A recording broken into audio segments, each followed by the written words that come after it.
ईसाई द्वारा सुनाई गई कहानी। अलिफ लैला। ईसाई ने कहा, मैं मिस्र की राजधानी काहिरा का निवासी हूं। मेरा बाप दलाल था। उसके पास काफी पैसा हो गया। उसने मरने के बाद मैंने भी वही व्यापार आरंभ किया। एक दिन मैं अनाज की मंडी में अपने दैनिक व्यापार के लिए गया तो मुझे अच्छे कपड़े पहने एक आदमी मिला। उसके पास काफी पैसा हो गया ने मुझे थोड़े से तिल दिखाकर पूछा कि ऐसे तिल क्या भाव बिकते हैं। मैंने कहा, इनका मूल्य 100 मुद्रा प्रति मन है। उसने कहा कि तुम इन्हें इस मूल्य पर बेच दो और खरीदने वाला मिल जाए तो उसे मेरे पास ले आना। मैं फलां सराय में ठहरा हूं। मैंने व्यापारियों से मोल भाव किया तो उन्होंने कहा कि हम 100 मुद्रा प्रति मन पर सारे तिल खरीद लेंगे। मैं उस सराय में गया जहां का पता मुझे दिया गया था और व्यापारी ने गोदाम खुलवाकर अपना माल तुलवाया। वह एक 150 मन निकला। माल गधों पर लदवाकर मैंने मंडी के व्यापारियों को दिया और उनसे उसका मूल्य लेकर सराय में गया और 16,500 मुद्राएं उसके आगे रखीं। उसने कहा कि 10 मुद्रा प्रति मन के हिसाब से 1,500 मुद्राएं तो तुम्हारी ही हुई। तुम इन्हें ले लो और बाकी 15,000 मुद्राएं भी अपने पास रखो। जरूरत पड़ने पर मैं तुमसे ले लूंगा। यह कहकर वह अपने नगर को चला गया। 1 महीने बाद मेरे पास आकर बोला कि मेरा रुपया तुम्हारे पास है। मैंने कहा, रुपया तैयार है, कहें तो अभी दे दूं, लेकिन आप घोड़े से तो उतरिए और कुछ खा पी कर ताजा दम हो जाइए। उसने कहा, मुझे एक जरूरी काम से फौरन जाना है। तुम रुपए निकलवा रखो, मैं थोड़ी देर में लौटकर तुमसे ले लूंगा। मैंने रुपए निकलवा लिए, लेकिन वह लौट कर न आया। 1 महीने तक उसकी प्रतीक्षा करने के बाद मैंने उसकी रकम को सुरक्षा पूर्वक तहखाने में रखा। 3 महीने बाद वह मुझे फिर दिखाई दिया। मैंने उससे कहा कि आप अपनी रकम तो ले लीजिए। उसने हंस कर कहा, जल्दी क्या है, ले लूंगा। मैं जानता हूं कि मेरा धन ईमानदार आदमी के पास है। यह कहकर वह फिर चला गया। 1 वर्ष बाद वह फिर दिखाई दिया तो मैंने कहा, अब तो आप अपना पैसा ले ही लीजिए। अगर आप इसे इस बीच व्यापार में लगाते तो अच्छा मुनाफा कमाते। खैर, अब मेरे घर चलकर भोजन करें और रुपया लें। उसने कहा, अच्छा चलता हूं, किंतु भोजन में कोई विशेष आयोजन न करना। मैंने उसके सामने भोजन रखा। वह बाएं हाथ से खाने लगा। मैंने यह भी देखा कि वह हर काम बाएं हाथ से करता था। मुझे यह देखकर इसका कारण जानने की उत्कंठा हुई। मैंने सोचा कि यह भी देखा व्यक्ति बड़ा सभ्य और सुसंस्कृत है, इससे इस बात का कारण पूछूं तो यह बुरा न मानेगा। इसलिए जब हम लोग भोजन कर चुके और नौकर हमारे भोजन के बर्तन ले गए तो हम लोग दूसरे दालान में जा बैठे। मैंने उसका पान आदि से सत्कार किया और यह चीजें भी उसने बाएं हाथ से लीं। मैंने उससे कहा, अगर आप नाराज न हो तो एक बात पूछूं, क्या कारण है कि आप जो भी काम करते हैं बाएं हाथ ही से करते हैं, दाहिने हाथ से कुछ भी नहीं करते? यहां तक कि खाना भी आपने बाएं हाथ से ही खाया। उसने यह सुनकर ठंडी सांस भरी और आस्तीन उलटकर दाहिना हाथ, जो हमेशा लंबी आस्तीन से ढका रहता था, मुझे दिखाया। मैंने देखा कि उसका दाहिना हाथ कलाई से गायब है। मैंने पूछा कि आपका हाथ कैसे कटा, तो वह दुखी होकर रोने लगा। फिर उसने अपनी कहानी सुनाई। उसने कहा, मैं बगदाद का रहने वाला हूं। मेरा पिता वहां के प्रमुख रईसों में से था। मैंने मिस्र देश की बड़ी प्रशंसा सुनी थी और उसे देखना चाहता था। विशेषतः मिस्र की राजधानी काहिरा को देखने की मेरी बड़ी इच्छा थी। जब तक मेरा बाप जिंदा रहा उसने मुझे मिस्र को जाने की अनुमति न दी। जब उसका देहांत हो गया तो मैं स्वतंत्र हो गया और मैंने बहुत दिनों की इच्छा की पूर्ति करना चाहा। मैंने बगदाद और मोसिल की बहुत सी व्यापार वस्तुएं खरीदी और मिस्र की ओर चल दिया। काहिरा पहुंचकर मैं एक सराय में उतरा। इस सराय का नाम मसरूर था। 2-4 दिन बाद मैंने किराए पर एक घर और एक गोदाम लिया। मैंने कुछ सेवक भी रखे और उनसे कहा कि बाजार से मेरे खाने के लिए कुछ ले आओ। उन्होंने नाना प्रकार के व्यंजन मेरे सामने लाकर रखे। मैंने भोजन करके शहर की दर्शनीय मस्जिदें, किले आदि देखे और सारा दिन सैर सपाटे में बिताया। दूसरे दिन मैं अच्छे कपड़े पहनकर अपनी गठरियों से 2-4 थान निकालकर उन्हें बाजार ले गया ताकि उनके मूल्य का अनुमान करूं। मेरा आगमन पहले ही लोगों को ज्ञात था, इसीलिए मेरे पास कई दलाल आ गए। उन्होंने मेरे थान बजाजों को दिखाए और उन्हें बेच डाला। मैं रोज थोड़ा थोड़ा माल बाजार लाता और वह बिक जाता, किंतु मेरा घर बाजार से बहुत दूर था और मुझे माल लाने की मजदूरी काफी पड़ जाती थी। इसलिए दलालों ने मुझे सलाह दी कि यदि तुम हम पर विश्वास करो तो हम तुम्हें अच्छी तरकीब बताएं। तुम अपना सारा बेचने वाला माल इन व्यापारियों की दुकानों में रखवा दो। हर सप्ताह सिर्फ एक दिन सोमवार या गुरुवार को बाजार आया करो और व्यापारियों से अपने बिके हुए माल का दाम ले लिया करो।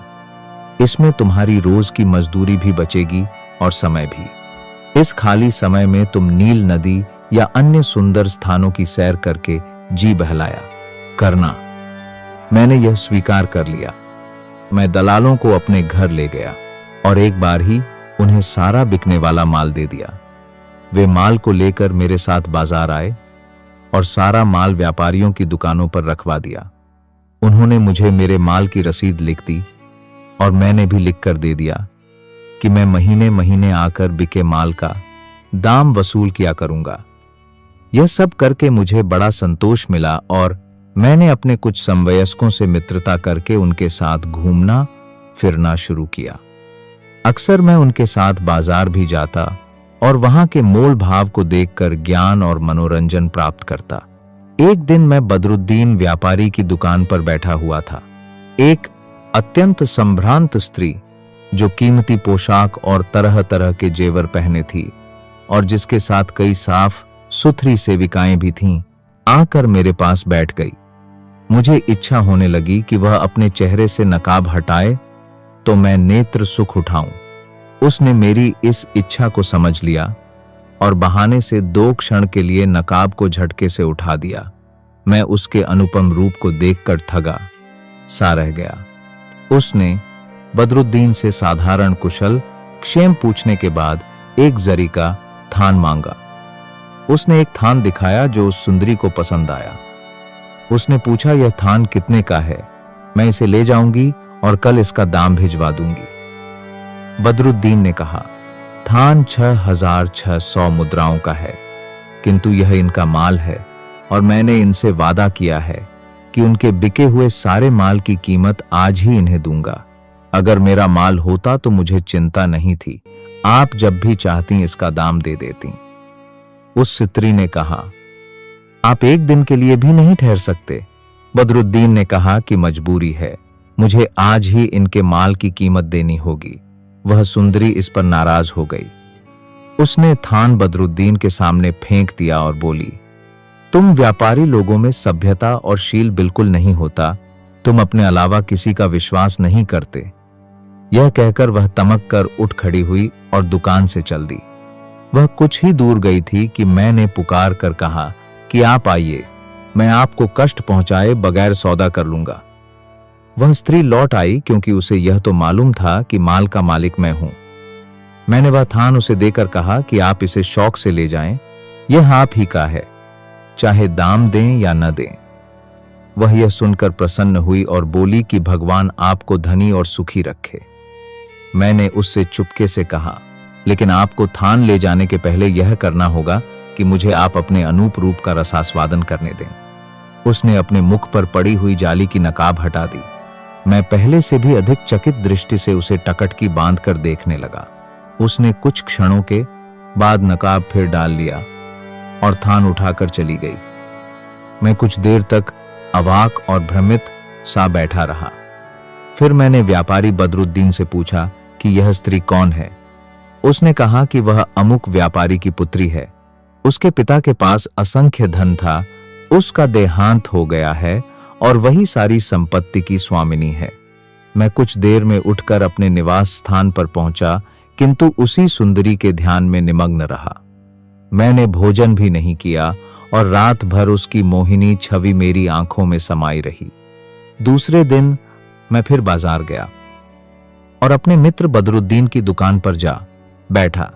मुझे पहुंचे कुछ ही क्षण बीते थे कि वह अपनी सेविकाओं के समूह के साथ वहां पहुंच गई और बोली, देखा तुम लोगों ने कि मैं अपने वादे का कितना ध्यान रखती हूं। मैंने कहा कि आप पर मुझे पूरा भरोसा था और आपने बेकार ही इतनी जल्दी दाम पहुंचाने का कष्ट किया। वह बोली कि यह ठीक है, किंतु लेन देन में खरापन अच्छा रहता है। यह कहकर उसने 6,600 मुद्राओं की थैली मुझे दी और मेरे पास बैठ गई।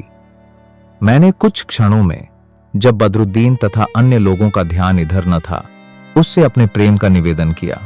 उसने कुछ उत्तर न दिया और उठकर चली गई। मैंने समझा कि मेरे प्रेम निवेदन से यह रुष्ट हो गई है, अतएव और दुखी हुआ। कुछ देर बाद मैं भी वहां से उठकर निरुद्देश्य ही एक ओर चल दिया। काफी दूर जाकर जब एक गली में पहुंचा तो किसी ने मेरी पीठ पर हाथ रखा। मैंने पलट कर देखा तो वह उसी सुंदरी की एक सेविका थी। मुझे उसे देखकर खुशी हुई। उसने धीरे से कान में कहा कि मेरी मालकिन तुमसे बात करना चाहती हैं और तुम्हें बुला रही हैं। मैं तुरंत उस परिचारिका के साथ हो लिया। थोड़ी दूर जाकर देखा कि वह सुंदरी एक सर्राफ की दुकान पर बैठी है। वह मेरी प्रतीक्षा अधीरतापूर्वक कर रही थी और उसने मुझे तुरंत हाथ पकड़कर अपने समीप बिठा लिया और बोली, तुम ही मेरे प्रेम में व्याकुल नहीं हो? मेरी भी यही दशा है, किंतु बदरुद्दीन के सामने यह कहना उचित नहीं था। उसने कहा कि या तो तुम मेरे घर चलो या मैं तुम्हारे घर आऊं। मैंने कहा, मेरा किराए का मकान तुम्हारे आगमन के योग्य नहीं है, मैं ही आ जाऊंगा। उसने कहा, ठीक है, कल बुधवार है, तीसरे पहर तुम अमुक गली में आकर अमुक व्यापारी का मकान पूछना, मैं वहीं मिलूंगी। मैं घर आ गया। वह दिन और रात बेचैनी से बिताई। दूसरे दिन सवेरे ही मैंने बढ़िया कपड़े पहने, निश्चित समय पर एक थैली 50 अशर्फियों की अपनी कमर में बांधकर उस सुंदरी की बताई हुई गली में पहुंचा। मैंने एक आदमी से उसका मकान पूछा तो उसने बता दिया। मैंने अपने किराए के ऊंट के चालक को किराया देकर कहा कि कल सुबह यहीं से मुझे ले जाना और मेरे घर पहुंचा देना। घर के दरवाजे पर जाकर ताली बजाई तो 2 गुलाम लड़कों ने द्वार खोला और कहा कि अंदर आइए, मालकिन आपकी राह देख रही हैं। मैं अंदर गया तो देखा कि 7 सीढ़ी ऊंचे फर्श की एक विशाल बारहदरी है, जिसके चारों ओर जाली का घेरा है। उसके आगे एक फूलों का बाग था। इसके अलावा कई घने वृक्ष भी उस भवन में थे। कई फलों से लदे हुए पेड़ भी थे, जिन पर पक्षी कलरव कर रहे थे। पक्षियों की मधुर ध्वनि के अतिरिक्त ऊंचाई पर बने हुए कुंडों से निर्झर रूप में पानी उस बाग में गिर रहा था। वह कुंड बड़े विशाल और सुंदर थे और उनमें अजगर के मुख की आकृति के परनाले बने थे, जिनसे पानी बाग में गिरता था। पानी भी स्फटिक मणि की भांति स्वच्छ और अत्यंत निर्मल था। दोनों गुलाम मुझे एक मकान में ले गए जो अत्यंत सुंदर था और उसमें भांति भांति की सजावट की चीजें रखी थीं। वहां एक गुलाम मेरे पास रहा और दूसरा दौड़कर अपनी मालकिन को खबर करने के लिए गया। कुछ ही देर में वह सुंदरी हंस जैसी मंद और शालीन गति से चलती हुई आई।